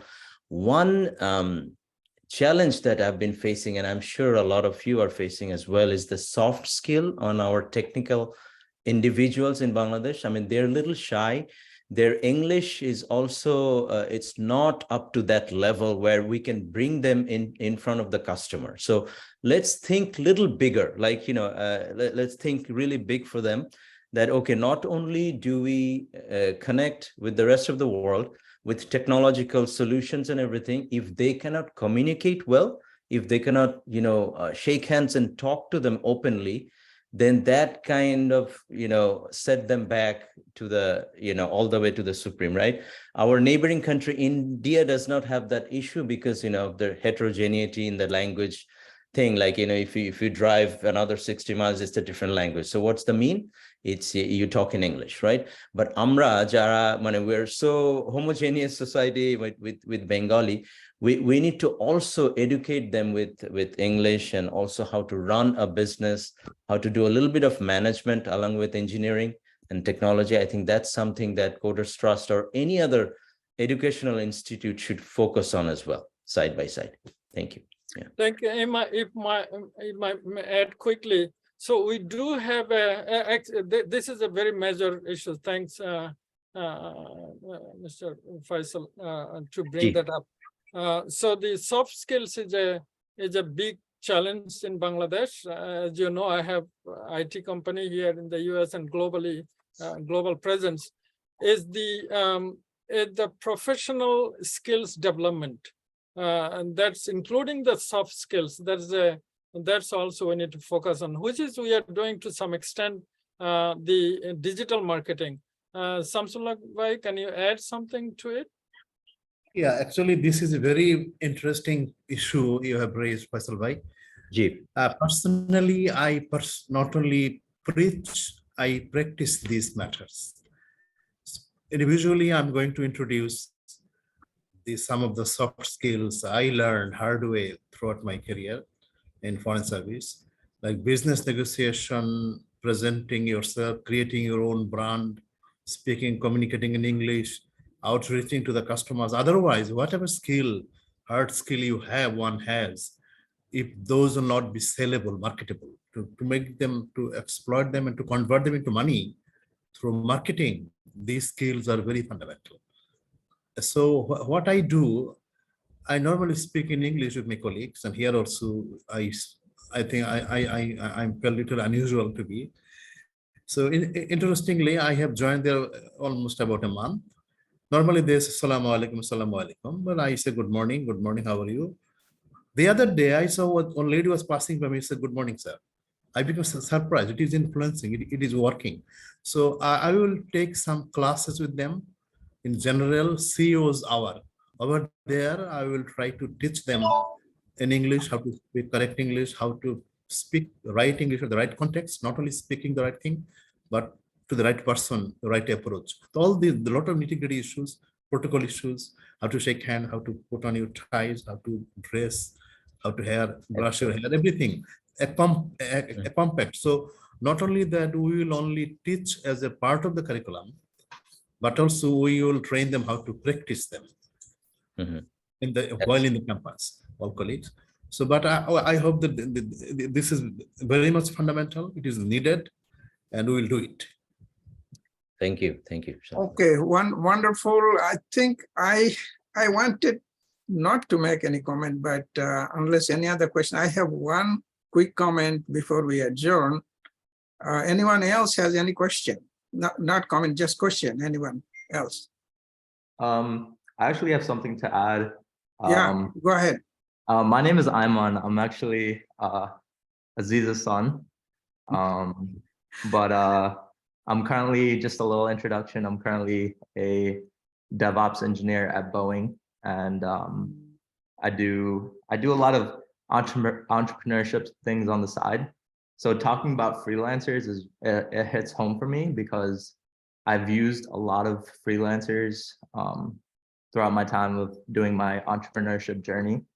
But talking about those soft skills are also very important. So when I talk to my freelancers that I use, it's very important that they have like really good problem solving skills, very good communication skills, and very good, like, I think, critical thinking skills. Because if we aren't thinking critically about like our projects that we're working on, chances are we aren't producing the best possible work. So I think those three things are the most important things when dealing with soft skills: is the problem solving skills, the communication skills, and the critical thinking skills. I think are the three most important things.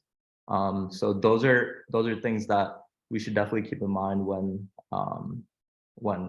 dealing with all these freelancers. And what Coders Trust is doing is helping these freelancers gain those soft skills. And also, freelancers are so great for the country of Bangladesh, for not only the country of Bangladesh, but the whole world, because freelancing gives us so many benefits and helps us progress in the projects that we're doing. So just wanted to add that, but we're definitely doing great things here.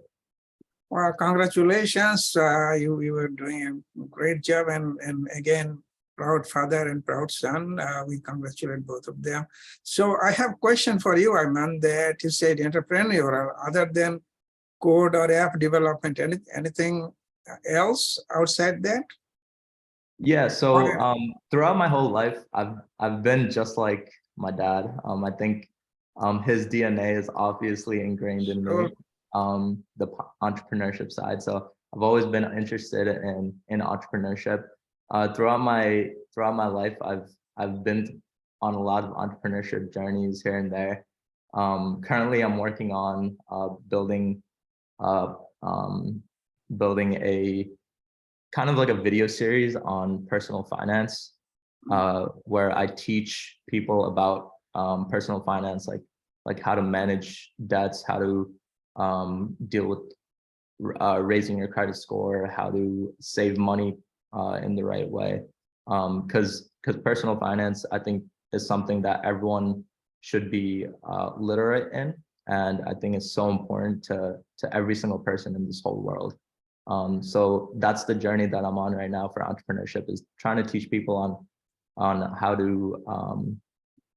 to gain knowledge on personal finance. Okay, wonderful. We had a really good session today. Thank you, Aziz Ahmed Bhai, Shamsullah Bhai, and all others who participated, asked tremendously intelligent questions, penetrating thoughts, as well as comments that have been added. And again, it was all initiated by Faisal. So Faisal, thank you for making this arrangement. I have only one comment that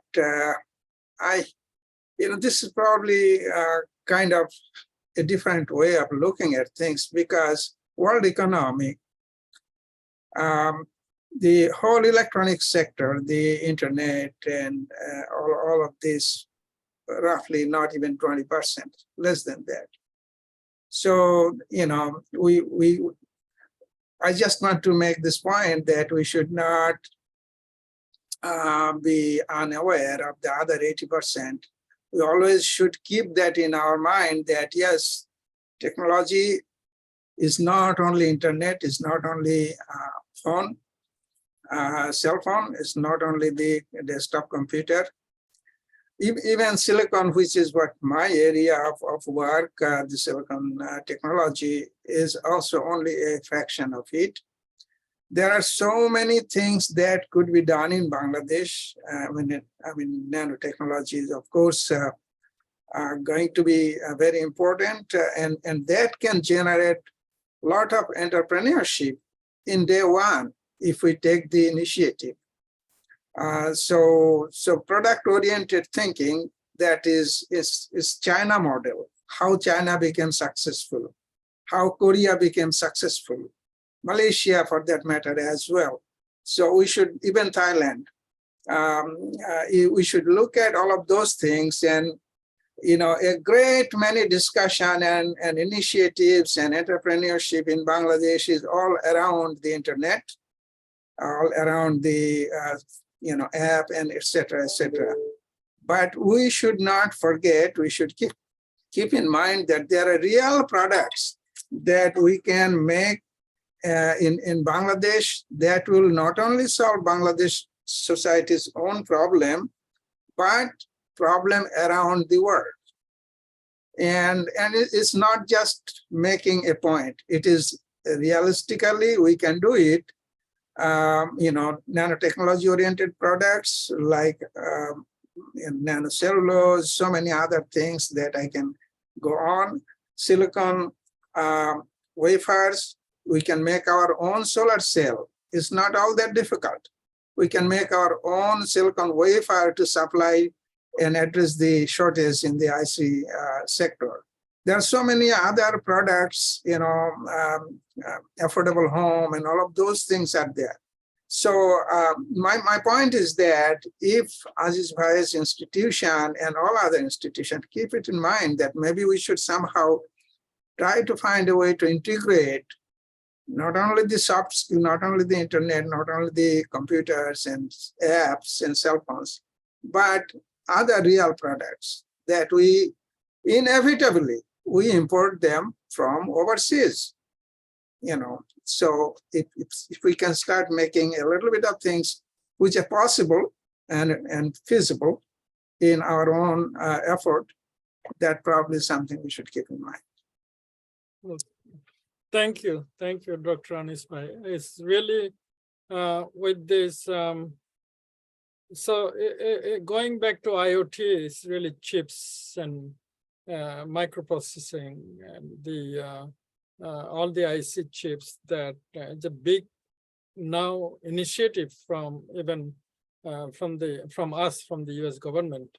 And I was invited when President Biden was inaugurating the upstate, but unfortunately I was out of country.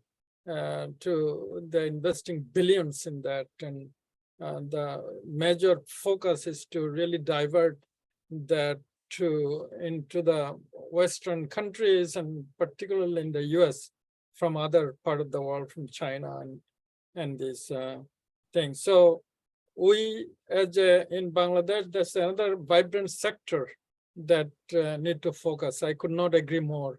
If I may point out, Aziz Bhai, is that the billion-dollar fab industry is one thing that is still far away from what we can do in Bangladesh, but there are low-hanging fruits. Yes. For example, making the silicon wafer, it does not cost $1 billion. We can have an industry in $20–30 million seed investment. We can make the pilot scale production, and that's like producing oil. It can go into the grid right away. So these silicon wafers or other kind of things that we can make right in Bangladesh in 6 months to 1 year period, given the Right. that has the market right away, and that will bring the foreign currencies that Bangladesh needs. So those are maybe we should discuss a little bit more among ourselves on this kind of initiatives if we have the time with even. Yeah, I was investor of a company called Core Wafer. Uh-huh. I was investor. I was on the board. Okay. And then we flipped that. We sold it, the company. So I have some experience. Not that well, I was a VLSI designer at some point.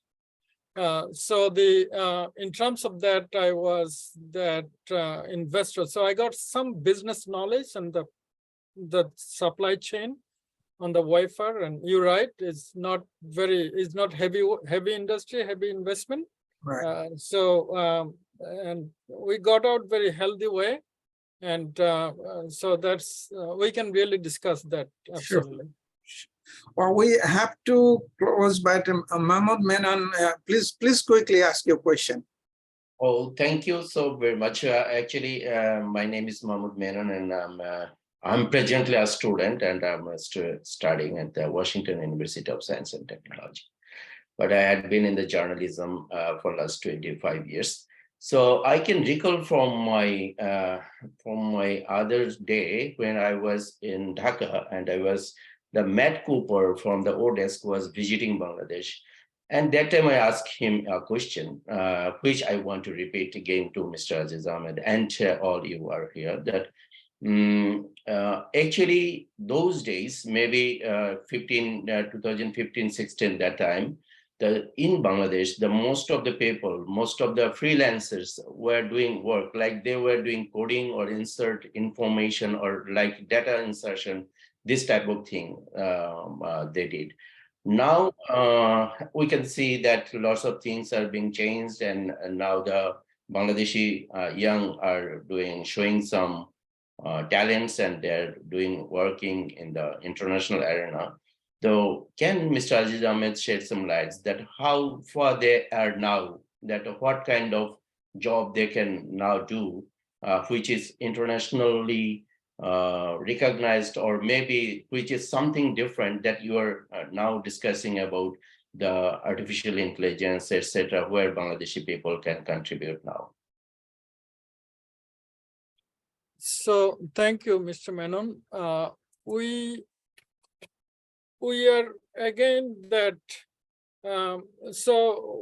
when you met and you saw some activities, we started that, we've been working on that advanced technology, artificial intelligence, others. Honestly, we have a team of people in other parts of the world doing that. We had some difficulties in finding talents with the domain knowledge. We had a short window in terms of to meet the requirements. So that's that.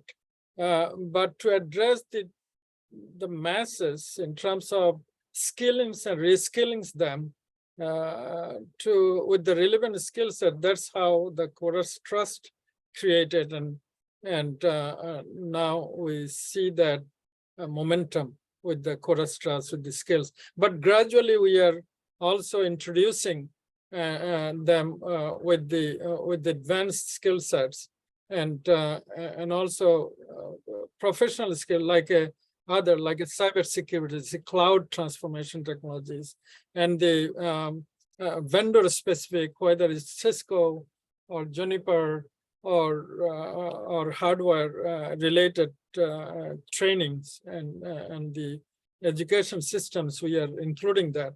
So the matter of priorities, we see that we need to immediately address with the skill set that people can become part of global workforce in a very short period of time. Okay, with that, let us thank our keynote speaker and his CEO, Shamsul Haq, and for a wonderful vision and initiative and action and the good results that they are producing. And we hope to have them again for another report soon, later in the new year, probably, or as soon as possible. Thank you, everyone. Khuda Hafiz. Bye. Thank you. I wanted to also thank you, everyone. I say everyone passionately staying with us as a collaborative efforts with us is really very encouraging. Major Rohan Bhai and many others, and I see Siddiqui Bhai and others that I know of them, or I don't know a few of them personally. And Sadia, you've been passionately from Dhaka, and thank you. It's amazing. Thank you so And much. we appreciate that. And Catherine, everybody. also thank you. I wanted to personally thank you. You're so passionately waiting, and Azreen, Razi, and many Thank others. you. Okay, thank you all. Goodbye. Bye-bye. Bye.